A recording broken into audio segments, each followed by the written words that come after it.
آج supreme court of Pakistan کے 5 رکنی بینچ نے ملٹری کورٹس کے حوالے سے ایک فیصلہ دیا ہے جسے تاریخی فیصلہ قرار دیا جا رہا ہے۔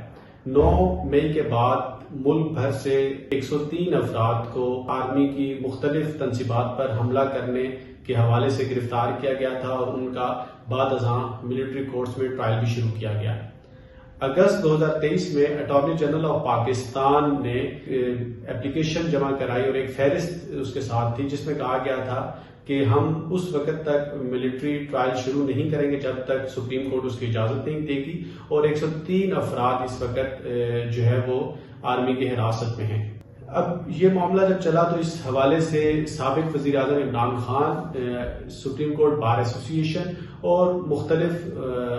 متفرق درخواستیں، آئینی درخواستیں سپریم کورٹ آف پاکستان میں دائر کی گئی تھی کہ جو ملزمان ہیں ان کا ٹرائل جو ہے وہ آرمی ایکٹ 1952 کے تحت نہیں ہونا چاہیے، بلکہ وہ سویلینز ہیں تو ان کا ٹرائلز جو ہے سویلین کورٹس جو ہیں، جو آرڈنری کورٹس ہیں، کمپیٹنٹ کورٹ آف لا کے تحت جو عدالتیں بنی ہوئی ہیں یا اسپیشل کورٹس ہیں ان کے تحت ہونا چاہیے۔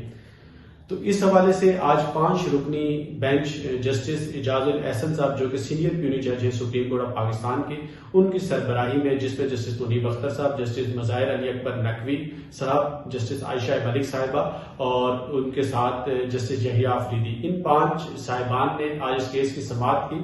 ان میں سے 4 ججز صاحبان نے یونانیمسلی یہ کہا کہ جو section 2 sub section 1 class D اور کلاس ڈی کی جو سب کلاس 1 اور 2 ہے، اس کو ultra vires to the constitution of Pakistan قرار دیا گیا۔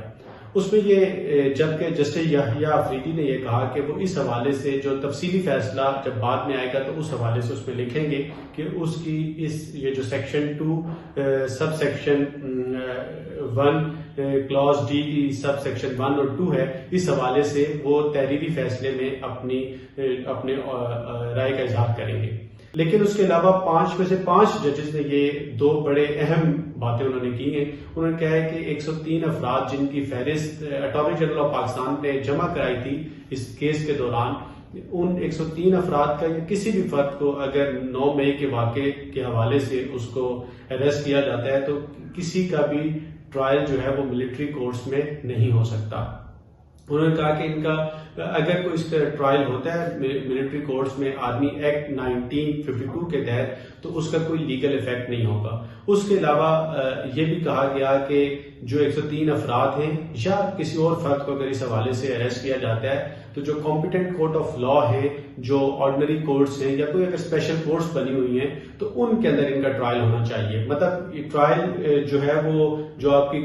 سیشن کورٹس ہیں یا اینٹی ٹیررزم کی کورٹس ہیں جو اسپیشل لا کے تحت بنی ہوئی وہاں پر ہوگا۔ اس کے اوپر 5 ججوں نے متفقہ طور پہ فیصلہ دیا۔ اور اس کے علاوہ یہ ہے کہ اگر کسی بھی بندے کا یہ جو 9 مئی کے حوالے سے اگر کسی بھی بندے کا ٹرائل جو ہے وہ آرمی ایکٹ کے تحت ہوتا ہے، ان 103 افراد کا یا کسی اور کو مستقبل میں گرفتار کیا جاتا ہے اس کا، تو اس کی کوئی قانونی حیثیت نہیں ہوگی۔ البتہ جسٹس یحییٰ آفریدی نے اس حوالے سے کہا ہے کہ وہ بعد میں اپنی رائے کا اظہار، تفصیلی فیصلہ چونکہ ابھی آنا ہے اس میں کریں گے کہ یہ جو ایک section 2 sub section 1 class D اور اس کی سب کلاس 1 اور 2 ہے،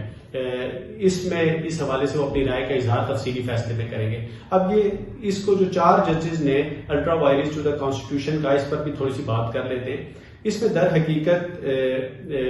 جو اٹارنی جنرل آف پاکستان تھے، اٹارنی جنرل چونکہ وفاق کا نمائندہ ہوتے ہیں، تو اٹارنی جنرل نے یہ کہا تھا کہ اگر کسی بھی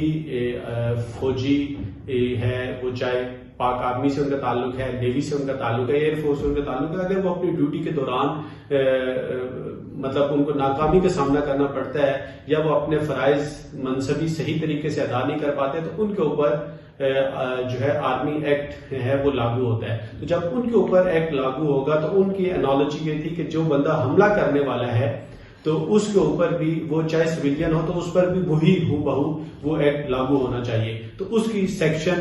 2 sub section 1 class D sub class 1 اور 2 کی طرف انہوں نے ریفرل کیا تھا، اور سیکشن 59 سب سیکشن 4 اس حوالے سے جسٹس یحییٰ آفریدی نے کہا کہ وہ تفصیلی فیصلے میں ذکر کریں گے، جبکہ باقی 4 ججز صاحبان نے section 2 sub section 1 class D sub class 1 اور 2 اور سیکشن 59 سب کلاس 4 کو ultra vires to the constitution قرار دیا ہے۔ آج کے اگر اس فیصلے کو، جو کہ مختصراً فیصلہ ہے، تفصیلی فیصلہ آئے گا، اس میں ہم دیکھیں گے کہ 5 رکنی بینچ کیا کہتا ہے، لیکن اس فیصلے کو